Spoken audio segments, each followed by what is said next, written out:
Yeah, yeah, yeah, yeah. We out here. We out here. And we live. We back. The original band is back. Yes. It's it's us. It's all three of us. I don't know where Dino. Do you know what? It's my fault because I didn't even tell Dino, but I'm sure Dino will jump in on the live. And as soon as Dino jumps in on the live, I'll bring him in. But let's do the formal introductions. My name's Mashal St. Patrick Hewitt. I'm one half of the Caribbean Cricket Podcast. I've been on my own for a while, along with Dino, but he's back. He's back. Santokie is back. He went to the Middle East. He went to Dubai, brought pure bad luck to the West Indies. and now he's back. Now he's back. He's knocked us out the tournament, and now he's back to talk about it. Santokie, how you doing? Listen, I came to the Middle East. I was looking for Pollard. I was looking, why ain't there more Guyanese man in the side? I was ready for it. I was waving my Guyanese flag. But yeah, no, Mash. I was sweltering out there. Sweltering. West Indies, South Africa. It was a mad game. We'll probably get into it. But yeah, as you said, it's been a disappointing campaign so far for West Indies, which we're going to talk about. But firstly, Nikhil, we still winning the World Cup, yeah? Man, guys, I have to say I'm pretty disappointed, Yeah, I mean, it's going to be very tough from this position, and today's result doesn't really help us with, South Africa winning so easily. So, I mean, we just have to hope for the best, but right now, I'm not feeling very optimistic. Nikhil, so we were just saying before we pressed live that Santokie and I were surprised. We're surprised you can even come on this show. But actually, Santokie, let's big him up. Nikhil, we saw you out there, big and bossy on Sportsmax. Not really. No, the bossy part's a joke, but we saw you on Sportsmax. And do you know what I want to just say for obviously anyone who's on the live and part of the Caribbean Cricket Podcast community, you've known Nikhil from time. But I just want to actually say formally, proud of you, Nikhil, man. Thank you, been from the day we first got to know you, jumping on. Big up Nikhil. Yeah. I appreciate you guys a lot, man. From the first day since we hooked up with Nikhil on Caribbean Cricket Podcast, we were saying to anybody who wanted to listen, Nikhil is gonna go places, and he's only just got started. We're acting like he's already made it or something. He's only just got started, man. But if you lot aren't listening, following, watching Nikhil yet, don't be the ones who suddenly jump on the bandwagon when he's doing what Ian Bishop is doing all over the world. So remember we told you about Nikhil, but big up yourself, Nikhil. Nah, thanks, guys. And honestly, it wouldn't be half the journey without you guys for giving me the platform when I was so young and just allowing me to always express myself and having me on. So I appreciate you guys massively. No worries, man. No worries. So, guys, obviously, we've been trying to do these shows before each match, after each match, but the three of us haven't actually, not even really in the WhatsApp group, we haven't really spoken about what's been going down. Obviously, England beats up South Africa beat Bangladesh today, which has pretty much nearly knocked us out, but we still got a 6% chance. But before we kind of delve into it and look ahead to Sri Lanka, let's look at this properly. I've done a lot of talking on YouTube and on the Rum shows recently, so I don't really want to talk that much on these episodes because I haven't heard from you two. So, Santokie, I'm going to come to you first. Give me your honest opinions about the World Cup journey so far. Well, I think if we're talking honestly, it's been a massive disappointment so far for West Indies. I think for me, I was quite surprised. Obviously, we got finished for 55 in the game against England, and I think you mentioned it, Mashal. You got to respect that because we went for our game plan, which was go for boundaries from top to bottom. Phil Simmons has always advocated it doesn't matter if you play out dot balls as long as you're getting 2 to 3 boundaries per over because you're still going to get a minimum of 8 runs in that over, potentially up to 18. So it was surprising against South Africa that suddenly it was like we didn't have the confidence to go through with that game plan, and suddenly we thought, okay, we can't go with our plan A. We've got to try and bat out.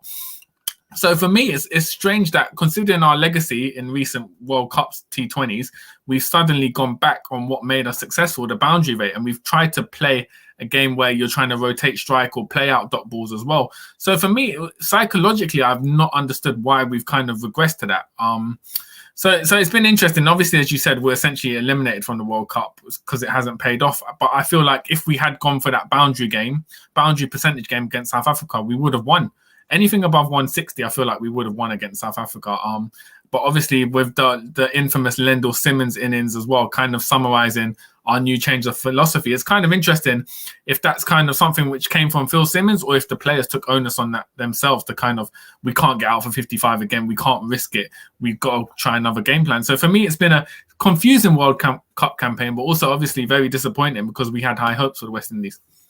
So I've got this theory that the team succumbed to the pressure. Yeah. Whether it be the media, whether from fans. I think they're all 4 or 5 years older from the last time they won it. That they're nearly 10 years older from the first time they won it, the large majority, like the main players. And despite us having those 2 titles, despite us having the wealth of experience, I actually think when push came to shove, they panicked. And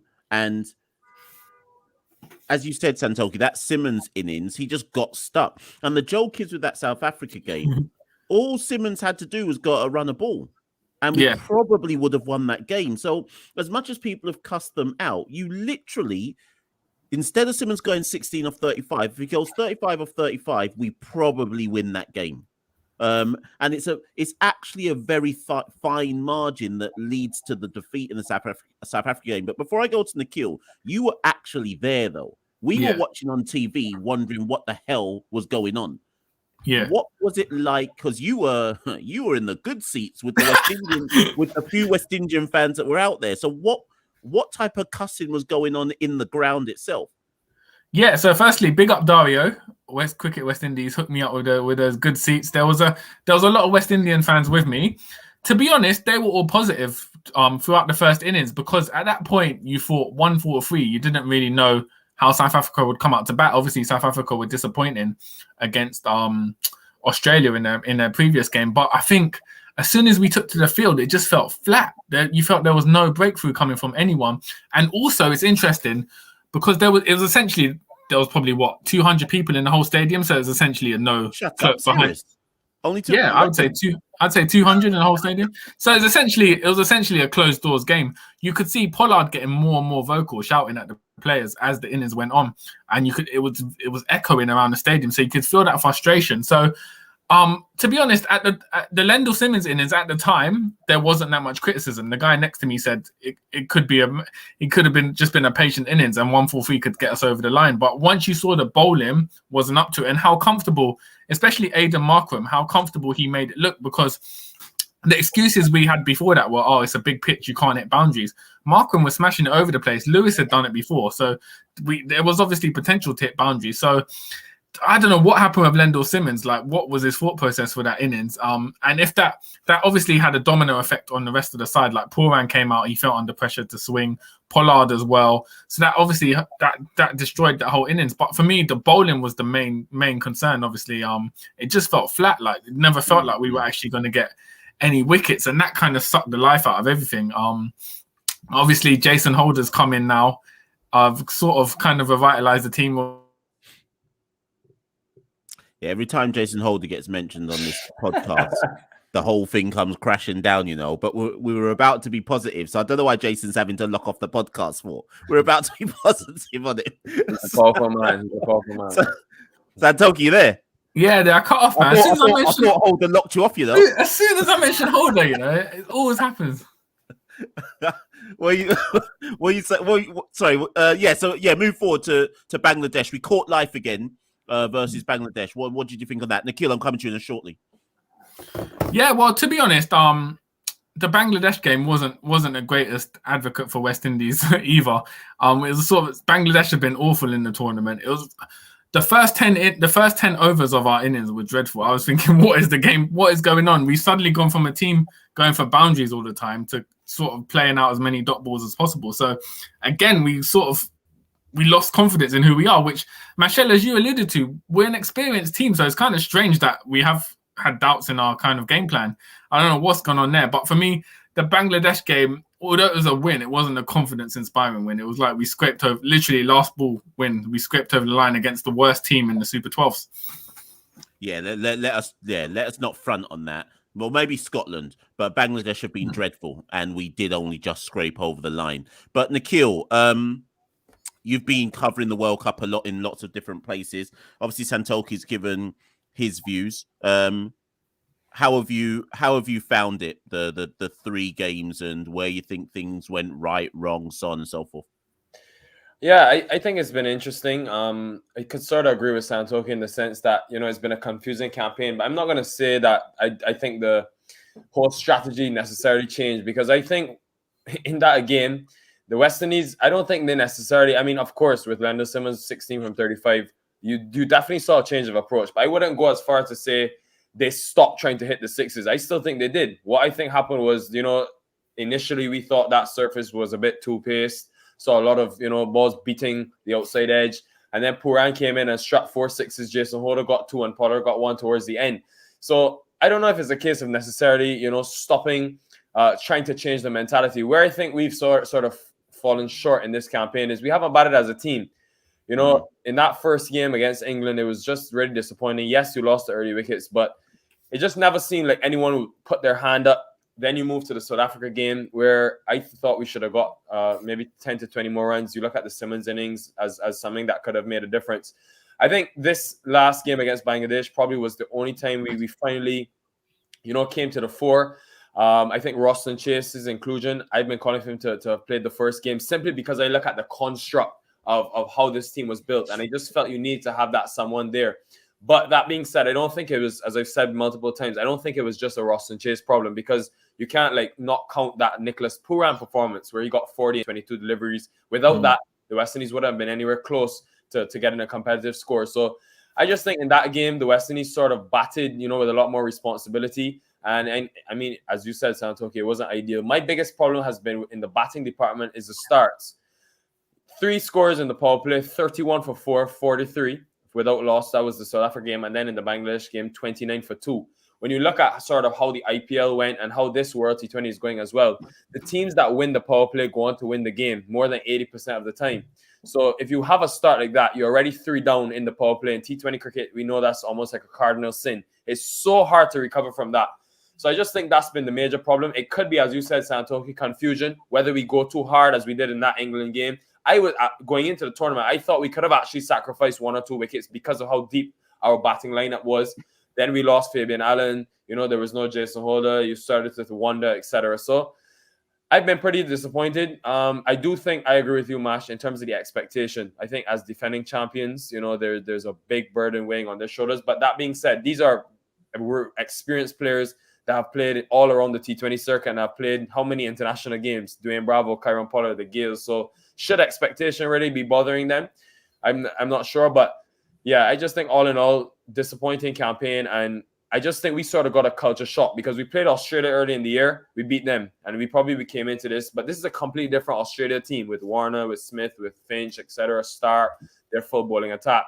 There's them, there's South Africa who we lost to in the Caribbean, but still, this team looks a lot better, and Bangladesh, obviously, who weren't at full strength. So all in all, I think it's disappointing. But of course, there is another World Cup next year, and we can still try to qualify for this one. Yeah. And do you know what? So this thing I'm about to say has been running through my head the last few days. The obvious criticism that I've been reading about a lot in the Caribbean and online and social media, and we always have to be careful though that social media isn't necessarily real life, but in terms of the Caribbean fan base, you find out a lot about what's going on in the Caribbean by seeing what the general kind of vibe is on social media. And whilst I don't completely agree with everyone's main view, which is about selection. So should Jason Holder have been in the 15? Yeah, more than likely. Yeah. Okay. Then you've got the issues about Narine and Rutherford. But at the end of the day, as we said before, we did a video before the World Cup. If they didn't take the fitness test, they don't meet the criteria, and that's the end of the conversation for me. I'm not really getting into that. So beyond Holder, there weren't that many other selection issues that I had a major worry about. I know lots of people want to go after Chris Gale, blah, blah, blah. But as I kept saying with Chris Gale, name me another opener who could have gone instead of Chris Gale, or somebody who had the capacity to go instead of Chris Gale. My major concern, though, is this: when you look back, and maybe this is hindsight, did we really enter the tournament on any form? And the reason why I'm making that point is this year we basically played Sri Lanka, then South Africa, then Australia, and then the Pakistan series got washed out. But when you think about it, that basically means that we played 13 matches in 1 year as a preparation for the World Cup, and most of those players only showed, some of those players, in fact, the whole squad, when you think about it as a squad, they hadn't played. There was no build-up to them playing in this tournament. Do you get what I'm trying to say there, Santokie? Like, I don't know if Santokie's frozen again. In fact, it looks like he's frozen. But I'll put it to you, Nikhil. This squad is a brand. Yes, they're experienced, but what I mean is it's a brand new squad. I'm not giving them an excuse. That's not my point. I'm more just saying, in hindsight, now looking fully with hindsight, did we come into this World Cup underprepared? But underprepared in the sense of they weren't fully gelled. Is that giving them too much leeway? I'm not even trying to give them leeway. I'm just wondering, or do you think I'm cutting them too much slack there? Well, Mash, I don't know if that's a massive excuse, because I look at a team like India who haven't really played any T20 cricket. This year they played Test cricket, then they went to the IPL. Yes, we might say, oh, it's the IPL. These guys are playing in the same conditions. But I mean, how much cricket did they play together? So for us to have 13 matches in a COVID time, I still felt it was good enough. And we picked this provisional 18-man squad from the beginning of the year. Only a couple changes, but I also think it's a tough one. I don't think that sort of is personally for me. I don't know if that's the biggest. If that could be the biggest excuse, because I mean 13 matches is a lot of T20 cricket, to play. So is it really a case that they weren't able to gel, or are they just not able to execute? I'm not sure. No, that's a good point. That's a good point there at the end. Is it that they're not able to execute? But then that brings the issue of, are too many players? Santokie's just gone. You know what? Were too many players just not in form at the right time? So, but then even then, because Nikhil, we could look at someone like Shimron Hetmeyer. Shimron Hetmeyer came into this World Cup the best West Indian in him and Holder, the best two West Indians in IPL. But Shimron, granted, when Dino was last on, we haven't solidified where Shimron plays, which isn't Shimron's fault. But Shimron's had 3 innings, no scores. So is it a case of too many of the players haven't come to the party when we needed them to? So if we take away the fact, okay, so they played 13 games, so it's not a gelling excuse. Is it just that they haven't shown up, enough of them, when they actually had to? Yeah, as I said, I think, I just don't think it was a complete performance. I mean, and Mash, it's interesting because I honestly think, I don't know, you can tell me if you agree with me or not. These surfaces also have a part to play for me personally. When you look at the pitches that we've dominated on in terms of the last 2 World Cups, they've been really good for batting. India, ball comes onto the bat so nicely. You get value for your runs. You can hit through the line of the ball. On these surfaces, tough, variable bounce, And this is why I tweeted it today. You're seeing, for me, the resurgence of a lot of players that are playing both formats of the game. You look at this World Cup. Rizwan got runs today. Babar Azam, Joss Butler. Even with the bowling attack, Shaheen Shah Afridi, Rabada. I think more of the batting side. I think the technical side of things is so much needed on these surfaces, which are really tricky. You don't know what's a good score. You don't know if 140 is enough.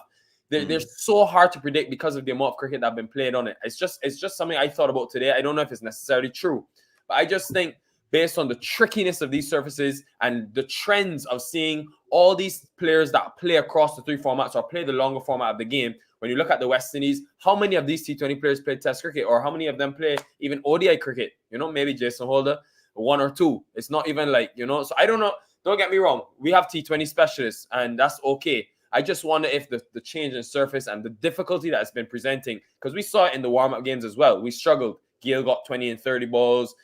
We struggled to get good scores even in the 2 warm-up matches. I don't know if that could be another reason. Boy, well, someone, I would love to know how transparent they're going to be. Pollard, Simmons. I mean, when I say transparent, I think they'll hold their hands up and say, well, boy, that sucked.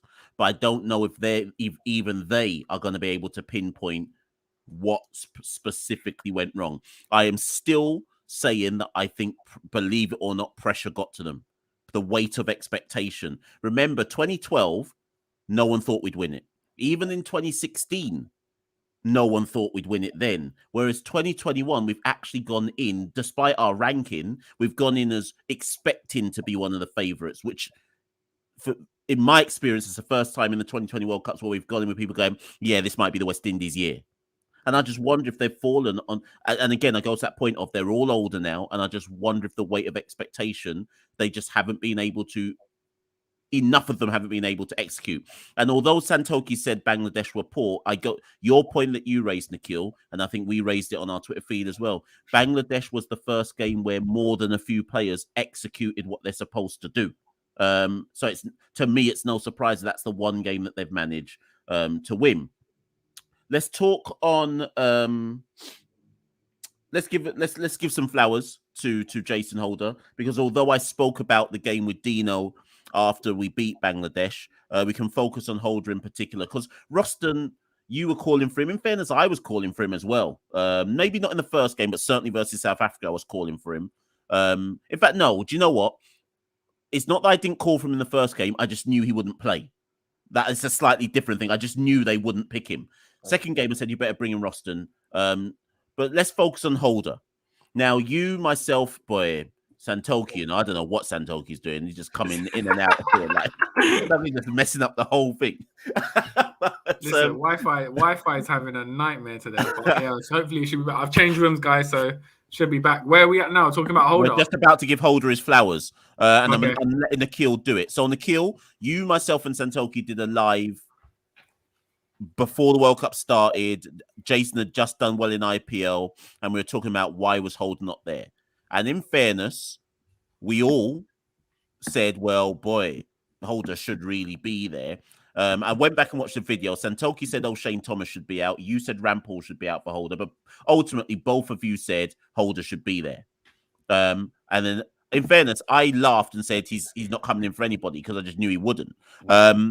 Talk to me about his performance, though, on Saturday. Do you think, Nikhil, that was Holder giving a you should never have left me out performance, or was that just Jason Holder being Jason Holder? I think that was just his himself, you know. I don't think, I mean, based on what I know about Jason Holder, is anytime he steps on the cricket field, he looks to give 150%. And I just think, Mash, whereas I understood, you know, and I don't mean to sing the same tune over and over again, whereas I understood why the selectors didn't go to him, you know, not the best of CPLs by any means. But I just think when you looked at his record in the UAE and what he was able to achieve, and I looked back at it when I was on Sports Maps because I knew it would come up.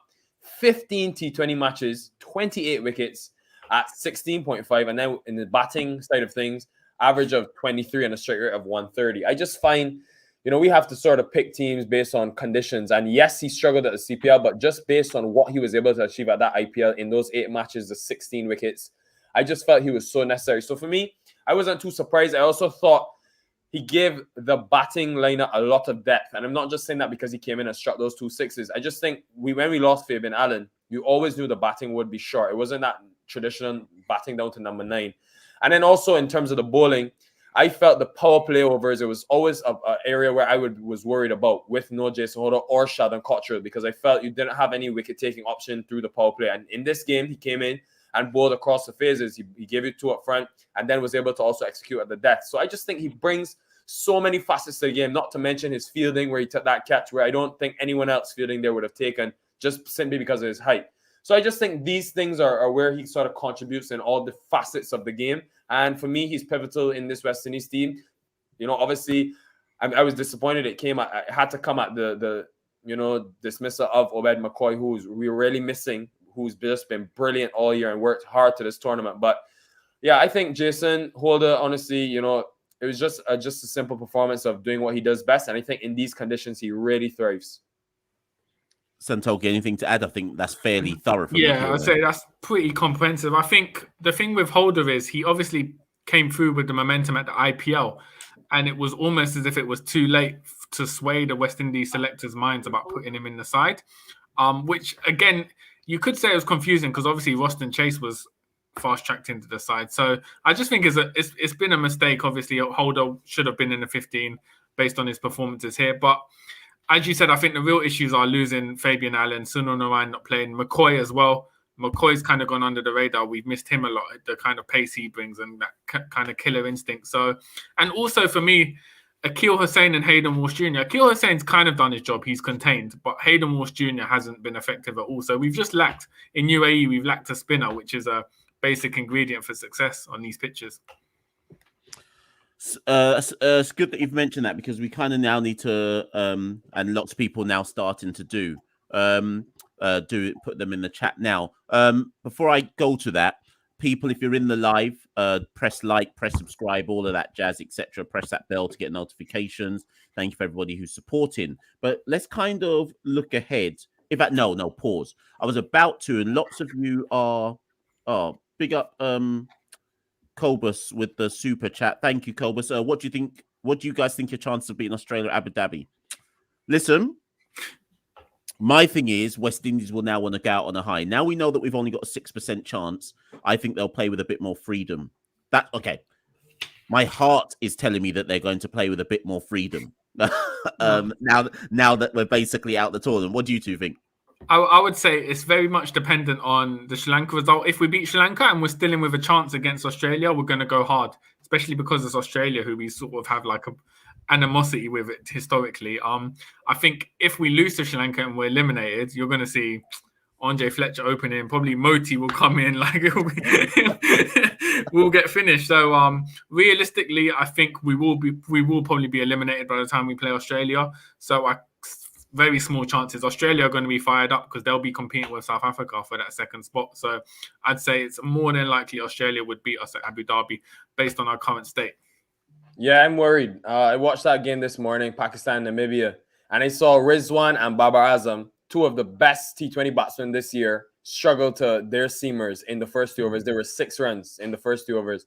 So when Mitchell Starc, Pat Cummins, and Josh Hazlewood turn up, boy, I don't know. But nonetheless, I think this West Indies team, if somehow things could fall in our way, I think we will beat Sri Lanka. And if somehow things fall in our favor, I think they'll go hard and try and get the win. And I think they can beat Australia. Whether it means what it will mean is the real question. But nonetheless, I think, we have a good chance. It's just as well that Nikhil mentioned openers because before I wanted to move on to what we're going to do versus Sri Lanka, I've done a lot of chatting on it and I haven't heard you two chat on it. But every time, no word of a lie, every time I open up Facebook and go into the West Indies fans groups, usually at least once or twice a day on our Twitter feed, someone comes to cuss out Chris Gayle and essentially suggests that he needs to retire. He's the problem. Why did we take him? Why is he selected? Now, before I hand over to you two, all I'm going to say is this. I'm saying I hope Chris retires formally after the World Cup. Not because I'm digging out Chris Gayle, but I just hope that Chris just says, you know what, I'm done now in terms of West Indies selection. And then we give him his flowers and we say what a servant and blah, blah, blah. I won't be surprised if he doesn't, but that's not my question to you two. I guess I've got 2 questions to both of you. What is your views on Chris Gayle? And why do you think everybody wants to cuss him out, particularly when it comes to this team more than anybody else? Santokie, you can go first. Boy, I think the thing with Chris Gayle is he comes across as very confident, borderline arrogant on social media, and I think that's why people have a personal dislike. As you said, there are multiple components to the team as to why we've underperformed, but obviously a lot of the spotlight goes on Chris Gayle. As you pointed out before, Mash, who would replace him as an opener or in the side generally? The fact that we are relying on Chris Gayle in the 11 kind of shows the lack of quality we have at the top of the order in terms of proven world-class batters. So I don't see why Chris Gayle is to blame. He gets picked, he comes, he shows up for the side. Obviously, it hasn't worked in this World Cup. The big experiment to put him at 3 didn't work out. He's now back at opener after 2 games. So I can't really put my finger on why people have a dislike for Chris Gayle. I can only link it to kind of the public perception of his personality more than his performances on the pitch, because he's one of the greatest all times in the format, and across all three formats, he's a world-class player. So there's no real reason to have animosity based on his playing career. So it's more probably a personal dislike, I would say. But as we said, it hasn't paid off in this World Cup. It was worth the gamble, in my opinion. It's Chris Gayle. Hopefully he will officially retire after this tournament, but it wouldn't surprise me if he does carry on playing or continue be available for selection and ends up just basically getting dropped from the side. Nikhil, any views on Gayle? I think on Gayle, obviously it's stir up a lot of controversy in the Caribbean, in the world, but I just think in terms of the gamble this World Cup, I think, as Santokie said, this guy has performed, time and time again at the big stage and has been maybe the greatest of all time T20 player. So I had no problems taking him to the World Cup. I mean, looking past the fitness and all that, I don't want to get into that, but I just think if you go based on what he's been able to achieve at the highest level and when it matters most with a point to prove, Gayle for me, and based on the lack of options, which I didn't really see, too many openers in terms of at the CPL really bang down the door. I think, yes, I was okay with him going, and I just sensed he would have struggled. I watched him in those 2 innings in the IPL in the UAE on these surfaces, very tricky. He struggled in those 2 games. Then in the warm-up game, 20 off 30 balls against Afghanistan. So, I mean, it's tough, not a massive sample size to judge Gayle off of, but I just think obviously because of his age, when he starts to, put 1 or 2 performances where he's not able to get that big score, obviously the whole region jumps on his back. That being said, don't be surprised if he comes and scores 100 against Sri Lanka, because every single time I've watched Chris Gayle, I remember Barbados in that England series when he just, scored 400 plus runs. I'll never forget that. But I remember anytime he has a point to prove, he just finds a way to make it happen. And that's why he's the greatest of all time. So I wouldn't be too surprised if he shows up and sort of silence the haters, you could say. Just to answer this versus Dhruv, he says, in the 13 or whatever T20s West Indies played in 2021, how many games did Gayle fire in? How many CPL games did Gayle fire in? Due to these factors, his selection slate was merit. I'll quickly address that one because I was looking this up earlier on. So, yeah, in the 13 games, he basically fired in what I will call 3. He got 32 not out versus South Africa. And then against Australia, he had one innings where he got 21 off 7. I count that as kind of doing your job. And 67 off 38. So make that 3 out of 13. CPL, he didn't play in all of the games. I swear he missed like 4 or 5 games in CPL. So CPL, I'm not paying any attention to. But one thing I just did tweet the other day, and this is the final thing I'll say on Gayle. Gayle was fine in IPL, though. So if we're going to say that IPL was in UAE conditions, Gayle was fine last year, and he was fine in the first half of IPL this year. And then obviously he basically ducked out for the second half of IPL. So there's enough data around where you could argue why Gayle was in the squad. It doesn't mean that he necessarily should have played all the games, but to me it was obvious that he would be in the squad based on other international tournaments and so on and so forth. But whatever, we'll see how he goes in the next 2 games. Now, let's just wrap this up by looking at Sri Lanka. So I did some data crunching, which I think is important to set the context as to whether we have an on-chain side for Sri Lanka. Sri Lanka have played, is it 4 games? Yeah, 4 games so far. And these were some of the stats that I've picked out, which are quite important. In every single game, they've lost wickets, quite a lot of wickets to spin. Obviously pace as well, but quite a lot of wickets to spin.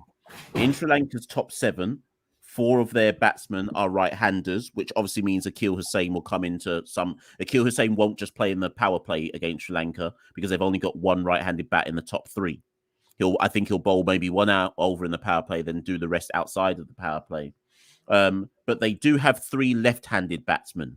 So the only question mark I've got about selection, bowling-wise versus Sri Lanka, is, does Roston Chase's off-spin cover the other spin option, or does Hayden Walsh get in?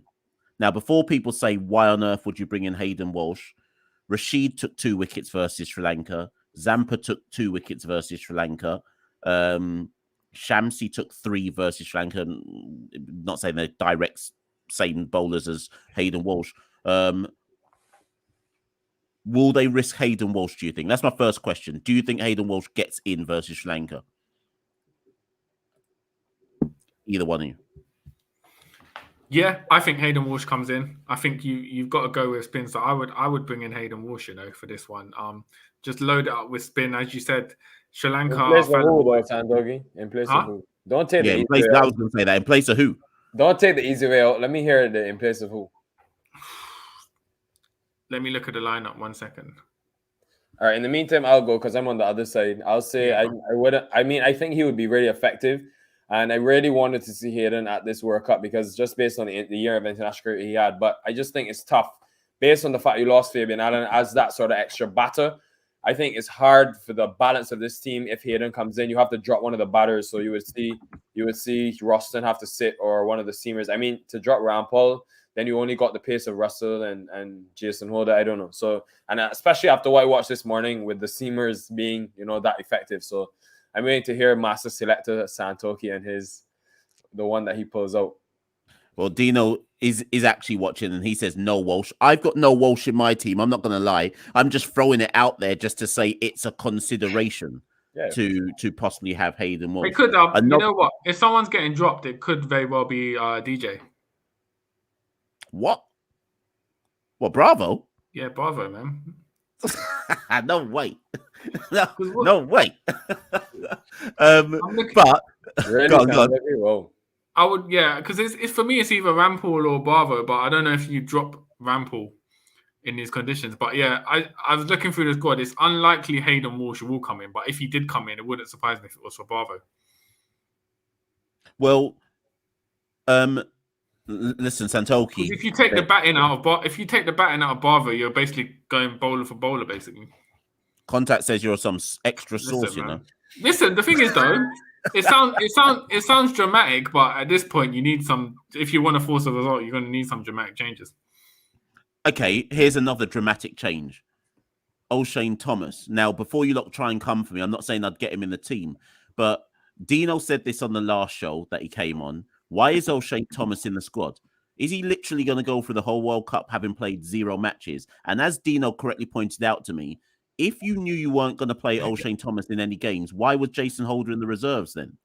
If you knew that that O'Shane, I don't think they knew that O'Shane Thomas wasn't going to play. I reckon it's his performances probably in nets because it was his performances in nets for Rajasthan that basically got him into the side. So I think it was his performances during the tournament in nets haven't been enough for them to think, all right, he's worth putting in. But I think going into the tournament, they would have thought, okay, O'Shane will come in for at least 1 or 2 games. But then, okay, so let's talk about the O'Shane Thomas question. So again, Sri Lanka this tournament, Nortje has taken wickets against them. Stark has taken wickets, and when I say wickets, I mean more than one. Nortje took 2, Stark took 2, Cummins took 2, Pretorius took 3. I'm not saying he's a... What is going on with y'all's wife in the UK, man, Santokie? Come on. Is he cut off? Yeah. Oh, okay. Yeah, but Nikhil, going back to it, why would it be so dramatic to have DJ Bravo at the side? Oh, man, Santokie, let's not spend any time. Man. I feel you need... Listen, we're already weak at the death, man. You saw how crucial those 2 overs were against Bangladesh. His first 2 went for like 25 runs, and then he bowled a 3-run over, which almost won us the game. So I think that's insane to think about that. But, Master, to your point... Wait, am I gone? Am I back? Yeah, you're back. I think... Oh, right. I was just smiling at my face. I was just smiling at the screen, wondering if I was still frozen. Oh, he's frozen again. But yeah, I'll just piggyback off of his point. When I did some research and I looked at the top 3 wicket takers at the IPL at this venue, and it was Lockie Ferguson, Bumrah, and Jason Holder. So you see the pace, you see the bounce, and based on, I'm telling you guys, what I saw this morning, I was like, wow, Hassan Ali was brilliant, Shaheen was brilliant.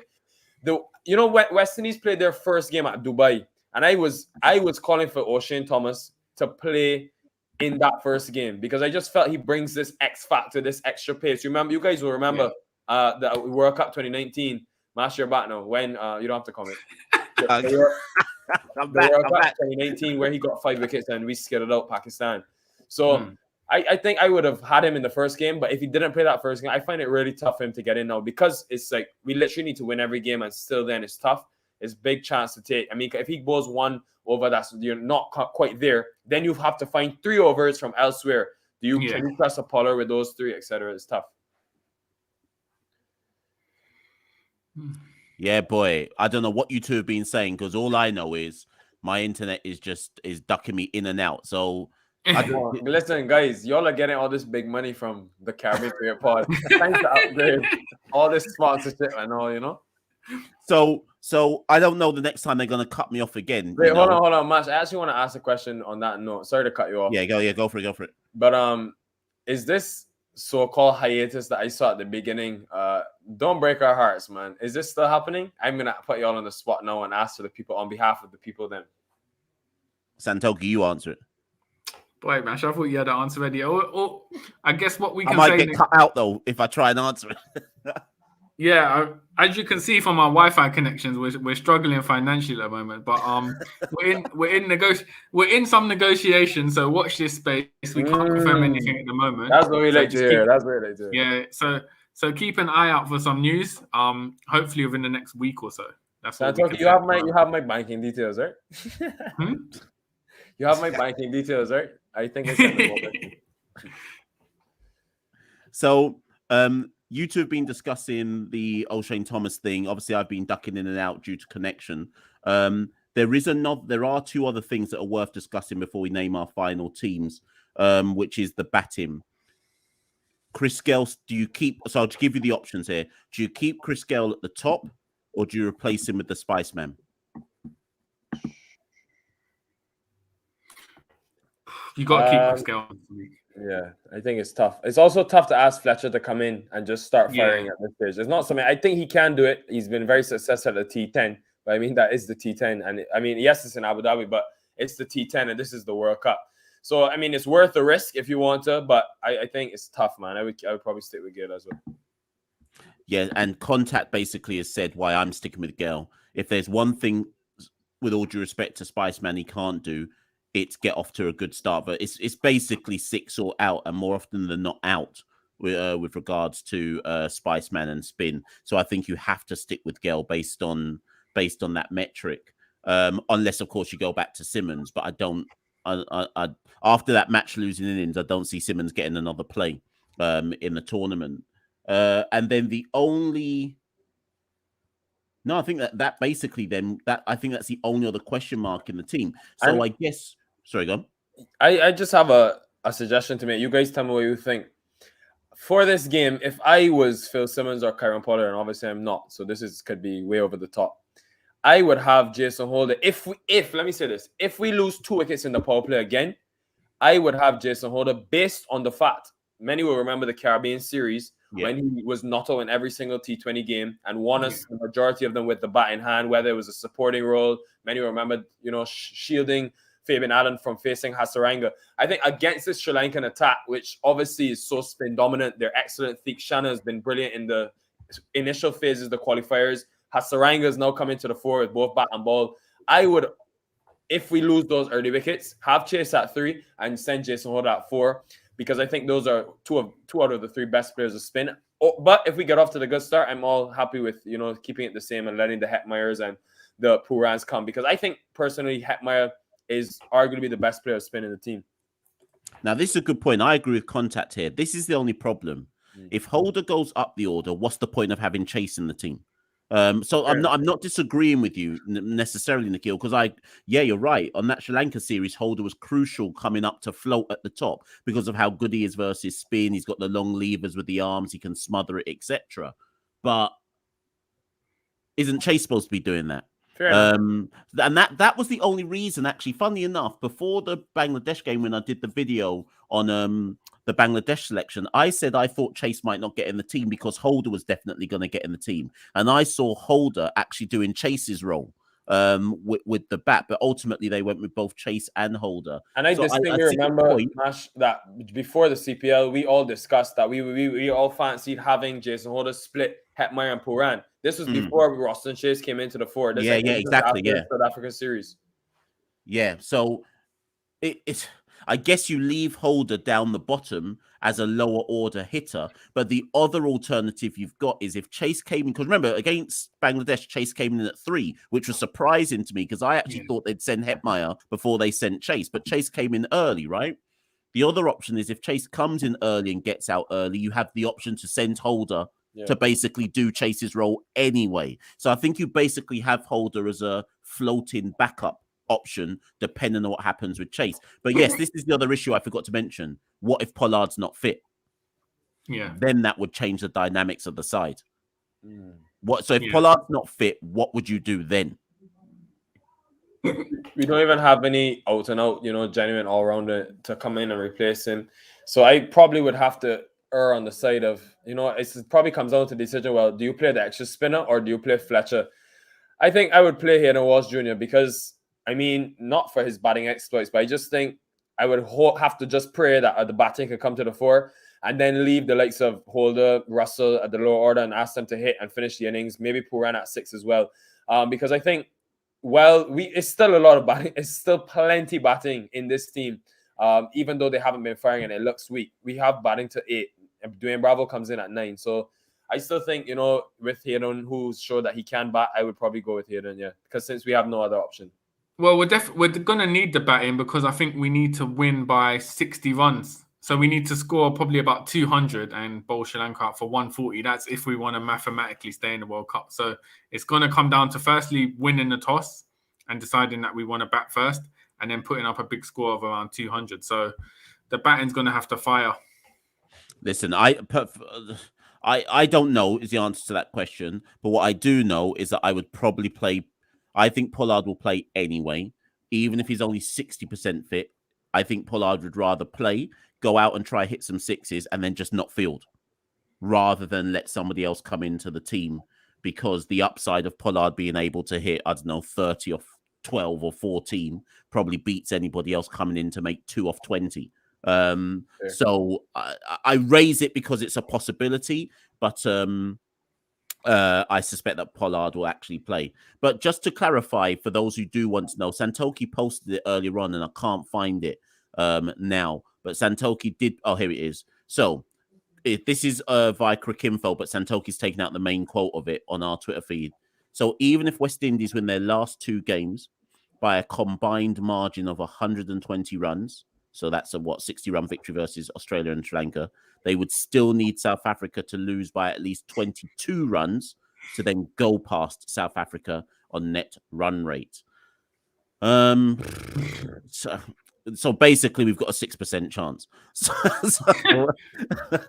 I think the main objective is just to go out there and try and win the game, and then basically, because fundamentally, you want to get the points. If we can get 200 plus, put up a big score, or chase down whatever Sri Lanka score in quick time, it's a bonus. But I think fundamentally, go out there just thinking of the win. If you think they're going, I've got to win by 60 runs, it's a recipe for disaster because you could see another 55 all out basically.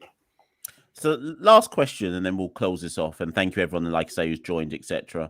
Press the like button, subscribe, etc. Last question. Say West Indies win their last 2 games, Sri Lanka, Australia, and even South Africa get beat by England, and we go out on a narrow run rate.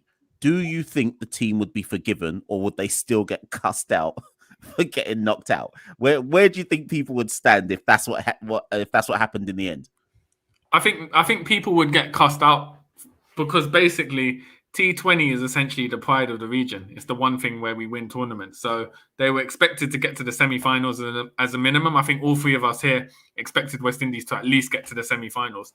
So to capitulate in the group stages, you don't need much to trigger most Caribbean fans into a cuss-out. So I think you'll see most of the players getting cussed out. Especially, I think Lendl Simmons will be the poster boy for the cuss-out.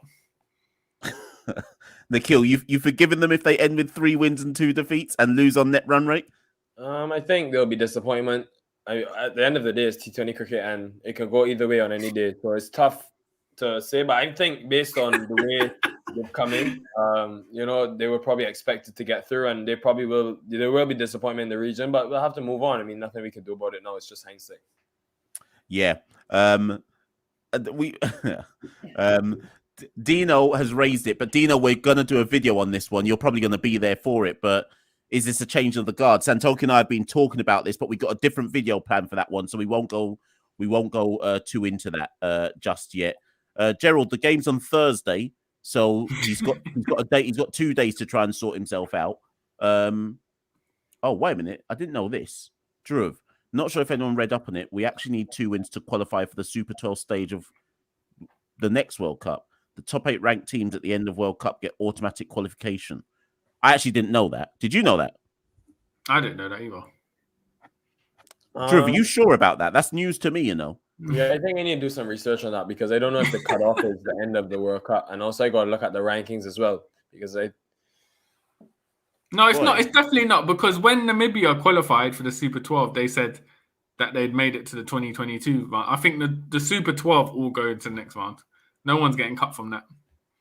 Nah, yeah, that can't be right, Drew. Are you sure? Send us the link if that is correct. But the final thing I want to do, and we're gonna wrap this video up, is just make another brief mention, because we've done it at the end of every recent video as well, just to remind everyone that we play Sri Lanka on Thursday, and the test team fly out to Sri Lanka on Saturday. I believe they do anyways. So it's just to remind everyone about the best versus best game that's going on. They are on the second of the best versus best game. And Team Blackwood, last I checked, were 213 for 8. Main people to mention: Powell, 46 runs at the top, Blackwood, 50 runs in the middle. And that's basically all that anybody... Oh, Raymond Reefer, again, coming to the fore in a best versus best game. He was 40 not out the last I saw. And then in the wicket, Warwican. So Santokie and Nikhil, I just want 2 points to raise there. Shea Hope made 101 not out in the first game. He then retired on 78 not out in this game. That's one person I want to talk about. Warwican's just taken 3 wickets, Santokie. I don't think your boy Permol's going to get into the test team in Sri Lanka. Reefer has shown up again. Nikhil always does in these games and yet never really plays any test cricket. But let's just deal very quickly. First talking point. Oh, sorry. And Kieran Powell. I think he's going to open in Sri Lanka, you know. I think he's going to open. But let's talk on Shea Hope first. Nikhil, Shea Hope's made runs, big runs, again in the best versus best game. But I just don't know, Nikhil. He's done it at number 4, which is where he wants to bat. But I don't know how we fit him in, even though the runs demand that we have to think about it. Very quickly on Shea Hope. Mash, I think the selectors have... I think either ways they're going to come under scrutiny, because you look at the last game, the last series, Bonner at 3, Roston Chase at 4, then you had Mears, Blackwood 5-6.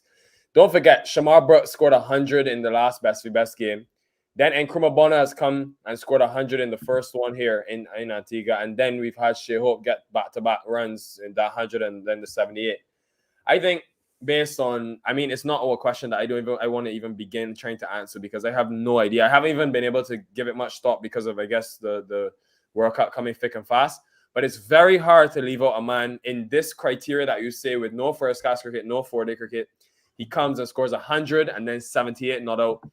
It's very tough in my eyes to leave him out if this is your criteria for selection. That's all I'll say. And I think we'll get into a lot more of the red ball format before that series.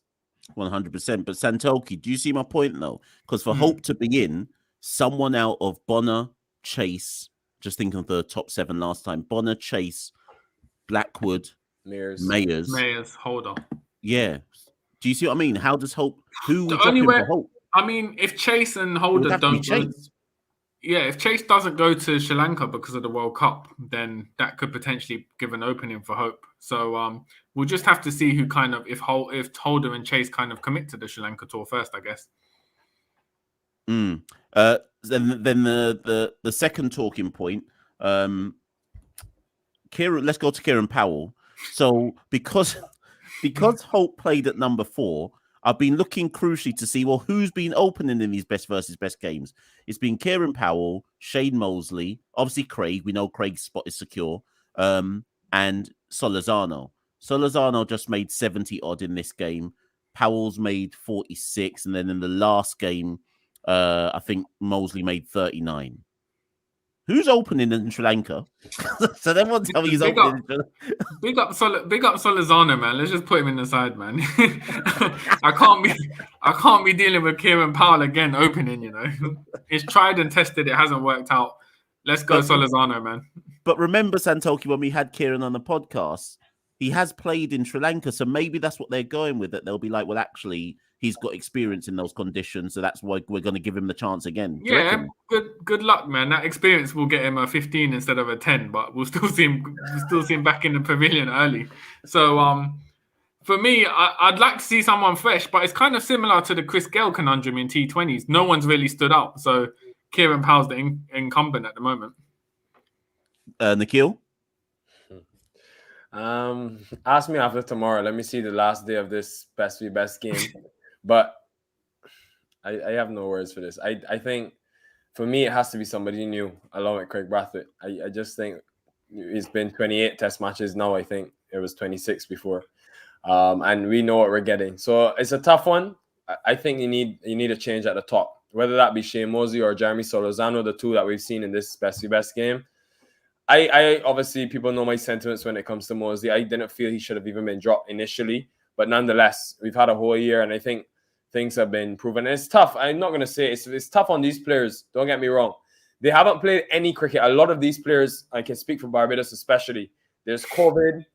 There's all these things. There's no physical sports being played in Barbados and a lot of Caribbean islands. It's very tough for these players to show up in Antigua, train for a couple of days, and go straight into a match scenario and expect to get runs. It's tough. It's like these are not circumstances. So, I mean, I have to wait and see which way the selectors go. But let me see tomorrow. I want to see the last day of the best. It's interesting. A lot of comments are saying De Silva out and Hope come in and keep wicket. Which, Michelle, what are your thoughts on that? I used to tell people when they said this, no chance is that happening. But more and more when I think about it, I wonder, it's a shame that I should have really brought Dino on. Dino, I know you're in the comments, but we're about to wrap up. Josh De Silva as an opener, Dino, just drop in the comments what you feel about that. Obviously, Josh has opened in white ball cricket for Trinidad. Can't remember if Trinidad have let him open in red ball cricket. Yeah, he opened a couple of games. Yeah, so Josh has got it in him. It's not like Josh isn't familiar with the position, but would you really sacrifice him into the new ball in international cricket? I don't know, man. That's tough. The one thing I would say though, to back up Nikhil's point, when Shane Mosley got his chance, he didn't even open. Remember, he batted at 3. It was Campbell and Craig who actually batted to open, and Shane came in at number 3. And sometimes when you speak to players, they always say, "Can you play me in the position that I'm actually used to?" So there is an argument to say that Shane wasn't given a proper chance where he actually expects to play. Dino did mention as well, actually. Listen, Santokie, you know I've been talking about this guy for ages. Where is he? Where is it? I might have even all lost Dino's comment. But boy, I don't think I can find it anymore. But Dino would put in there. Here we go. Tej Santokie. I would have called him up to one of these camps. I'm assuming surely they must have called him up, and he's chosen not to go. I know he's playing in America at the moment with his dad Shiv, but otherwise it'd be baffling if he was omitted from the best first best games, just because he offers something different. He's an unorthodox opening batsman. He can soak up balls. It's a different avenue to take with Tej. And he's about how old is he? 24, 25? So it's not as if he's a novice at the moment. He should be entering the peak of his career. So it's strange that he hasn't even been included in these best versus best squads. Nikhil, were you at that Atlanta Open? Was he there? Was Tej there? He was there, and he got like 43 from 16, 50 from 50 from 20. He was smacking it to all parts, man. See, he's expanded his game, Santokie. Bring Tej into the T20 squad. Forget Tess. So people, we're not going to go too in depth in that, because as Nikhil and Santokie have kind of intimated, there is still two T20 games to go. We've still got a 6% chance. But Dino, I know you've been in the comments. Dino will be on in the next few episodes as well. And we'll look at the end of the tournament. We'll look at the future West Indies team, and of course look ahead to the Red Ball series in Sri Lanka, which gets off very, very soon after the World Cup ends. Sachin says, Nikhil, are you being serious? No, Nikhil's telling the truth, because I even read about it in one of the newspapers that Tej was smashing runs all over the place. I couldn't believe what I was reading, but maybe Tej has developed his game now. No more of those 66 off 2,000 balls. My man's come back. He's back on a mission. Man's going for that. He's going for the IPL bag, man. Wants to get that opening spot for Mumbai Indians. So thank you everyone who's been in on the live. We never planned to go for an hour. These Nash, hours don't go just yet. I'm sorry. Yeah, sorry. I actually got the stats from his Atlanta Open for people that don't believe me. 5 matches, 166 runs. Yeah. 18 fours, 10 sixes, a strike rate of 197.62, Shut up. and an average of 41.5. But Hey, come on, listen, okay. is it too late to get him in for Thursday? Nikhil, be honest though. What was the standard? Be honest. Nash, to be honest, right? I've been to a couple tournaments this year in the US. This one has had the most international players. I mean, you had Rodman Powell, you had all the USA men's national players. You had guys come from Canada that represent their national team. Plenty West Indians. Dinesh Ramdin was in the winning team. Dwayne Smith was there. There was a lot of. I wouldn't say the standard was bad at all. There are actually high quality players that are sort of in the major league setup in the USA that have played international cricket for Pakistan, for Sri Lanka. Some have played 100 first class games in South Africa. So Dane Pete, who's played 9 tests for South Africa, was on Tej Nareen Chatterpaw's team.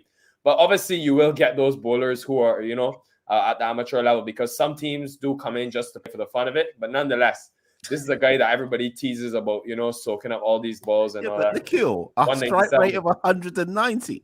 The grounds were small. I'm not gonna lie about it. But wait, what have you got? Shiv's stats there. Yeah, let me get. What was Shiv saying? Because we might need to fly Shiv in, I'll get them up for you in the meantime. He didn't feature in many, but I know there was a game where he finished it off. 5 matches, 74 runs, strike rate of 160, and an average of 24. Wait, what? Strike rate of what?